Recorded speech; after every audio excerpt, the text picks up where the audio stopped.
कणाश्रम के बारे में आपको बताएं। कणाश्रम सुना आपने? अभी हमें पता चला कि हमने सुना कणाश्रम कहाँ है, कोटद्वार में। तो बोला जो एक्चुअल कणाश्रम है, सर बोल रहे हैं, वो यहाँ से शुरू होता है। अभी बताइए। और आप लोगों को थोड़ा सा ट्रैकिंग करके इधर ले जा रहे कहीं, तो उनकी बातें ध्यान से सुननी है। और सबसे पहले तालियां बजानी, बहुत धन्यवाद देना है कि उन्होंने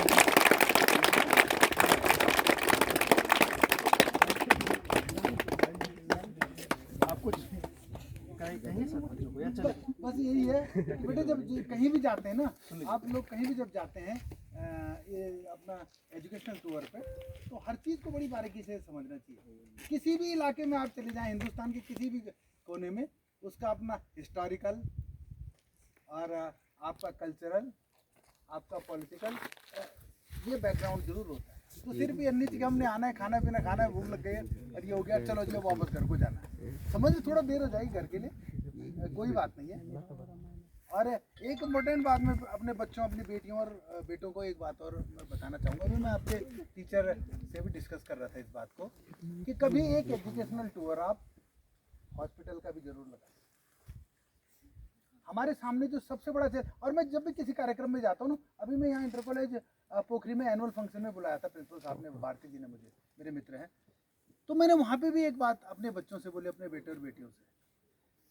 हमारे प्रधानमंत्री जी भी बोलते हैं कि यार ये देश युवाओं का है, लेकिन अभी एक डॉक्टर है, डॉक्टर त्रेहन, मैं अपने रावत जी से बात कर रहा था, आपके गुरु जी से। ये मेदांता में, गुड़गांव में एक बहुत बड़ा हॉस्पिटल है मेदांता, हिंदुस्तान का मेरे ख्याल से सबसे बड़ा हॉस्पिटल आज की डेट में मेदांता है। उसके यहाँ डॉक्टर त्रेहन है, उन्होंने एक बहुत ही चिंताजनक बात बोली कि आज हिंदुस्तान में, आज जो मैं आज की बात कर रहा हूँ, आज हम यहाँ पे खड़े हैं, 40 लाख कैंसर के पेशेंट हैं, और आज से ठीक 10 साल बाद 10 करोड़ कैंसर के पेशेंट होने वाले हैं, और कैंसर का कोई अस्थायी इलाज नहीं है। कैंसर एक ऐसा है कि आप 4 साल 5 साल 6 साल ज़्यादा जिएंगे, उसके बाद आपको दुनिया से जाना ही जाना। तो अगर हम लोगों ने इसी फैटल डिसीज पे अगर कंट्रोल करना, हम लोगों ने जो ये जो प्राण घातक हमारी बीमारी है, और इससे और भी है किडनी, आप ये देखो कि 5 साल 6 साल के बच्चे को हार्ट अटैक आ रहा है, 24 साल 25 साल, अभी गरबा हुआ था ना, गुजरात में गरबा होता है, 35 26 से 36 साल के युवाओं को हार्ट अटैक आ गया डांस करते करते। ये किसी 20 साल पहले की बात नहीं, आज इसी साल की बात है। तो ये सब किस लिए हो रहा है? हमारे गलत खान पान की वजह से।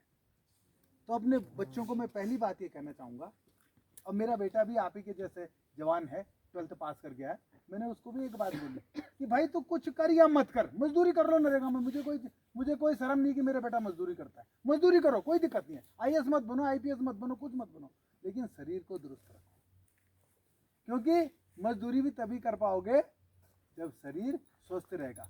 हम चिट्ठी के ज़माने के बच्चे हैं ना, हम आप तो मोबाइल के ज़माने के, हम चिट्ठी के ज़माने के। जब हम बाहर पढ़ते थे, अपने पिताजी को चिट्ठी लिखते थे, तो हमारे पिताजी भी जवाब में चिट्ठी लिखते थे। सबसे पहले क्या लिखते थे? बेटा सर्वप्रथम स्वास्थ्य रक्षा, बात को अन्य कार्य। ठीक है, आप भी जब किसी को हेलो करते हो मोबाइल पे, हेलो आप मामा जी, ताऊ जी, चाचा जी, आप कैसे हैं, आपकी प्रॉपर्टी कैसी है, या आपका बैंक बैलेंस कैसा है, किसी ने पूछा? नहीं पूछा। आप कैसे हैं? तो इस आप कैसे हैं को अगर स्वस्थ रखना है, मैं आपको एक छोटा सा किस्सा सुनाऊंगा। बेटा मेरी पत्नी भी अध्यापक है, जैसे गुरुजी लोग हैं, तो उनका स्वास्थ्य खराब हो गया, मैं जॉलीग्रांट ले गया उनको, तो उनका अल्ट्रासाउंड होना था, तो अल्ट्रासाउंड में बहुत भीड़ रहती है वहाँ, एक ही अल्ट्रासाउंड है पूरे हॉस्पिटल का। तो मेरे बगल में एक लड़की खड़ी थी 30-35 साल की, जस्ट मेरे बगल में बैठी थी, और उसने एक स्ट्रेचर को पकड़ रखा था, स्ट्रेचर को यूँ करके पकड़ रखा था उसने। तो मैं बहुत देर से देख रहा था, 10 मिनट 15 मिनट नहीं रहा गया मुझसे, मैं झिझक भी रहा था कि लड़की है कहीं सोचेगी मुझे बात कर रहे हैं, लेकिन मुझसे रहा नहीं गया। मैंने कहा बहन जी ये स्ट्रेचर क्यों पकड़ रहा है आपने, ये तो खाली है, छोड़ दो इसको। उसने कहा भाई साहब खाली नहीं, मेरा बच्चा है उसमें। और एक इतना सा 5-6 साल का बच्चा कपड़ों में लिपटा, मैं उसको देख ही नहीं पाया, क्योंकि इतना सा हो रखा था, 7-8 साल का बच्चा होगा इतना सा। मेरे तो होश खराब हो गया उस बच्चे के हालत। मैंने कहा बहन जी क्या बात हो गई इसको? बोले इसको ब्लड कैंसर है, 8 साल के बच्चे को। मतलब मैं लिटरली कांपने लग गया। यार ये हमारे बच्चों के साथ भी हो सकता है, किसी के साथ भी हो सकता है। तो सबसे पहले बेटा, अंत में कहूँगा, ज़्यादा भाषण देना नहीं, बस मैं भी एजुकेशनली बात आपसे करूँगा।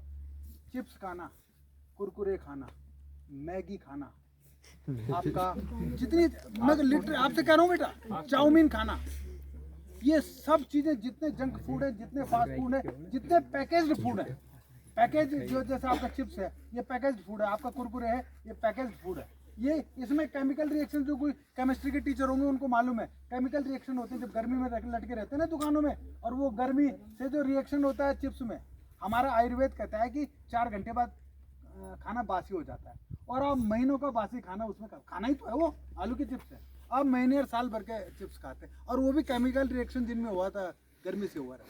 तो ये सबसे बड़े कैंसर के कारक हैं, fast food, junk food, packaged food, pizza, burger, pastry, इनको आज से ही गुड बाय कह दीजिए।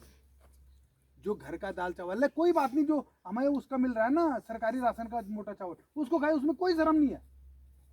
इन पैकेज्ड फूड और फास्ट फूड से बहुत बढ़िया। तो मैं अपनी बेटियों से भी और अपने बेटों से भी, आज बेटा ये मंदिर सामने है, मन ही मन एक प्रॉमिस लीजिए कि जितना ये जंक फूड, फास्ट फूड है, ये सब आज से नहीं करोगे तो बेटा कहीं ना कहीं दिक्कत आ सकती है। मैं भगवान से आपके दीर्घायु होने की कामना करूंगा, लेकिन वर्तमान परिस्थितियों में बहुत खतरनाक। मेरी बातें आपको तब याद आएंगी बेटा जब मेरे उम्र के हो जाओगे आप। यार अगर आप लोग इसमें हमारी उम्र में आए तो आपको पता लगेगा कि यार उन्होंने अंकल जो वहाँ पे मिले थे उन्होंने बिल्कुल सही कहा था, और मैं इस पर बहुत जोर देता हूँ। मैं अभी यहाँ ब्रुकवाल इंटर कॉलेज में मैं एक छोटे से कार्यक्रम में था, मैं कोई भाषण नहीं देता किसी को कि मैं नेता हूँ या मैं फलाना हूँ ढिकाना हूँ, मैं हेल्थ की बात जरूर करता हूँ।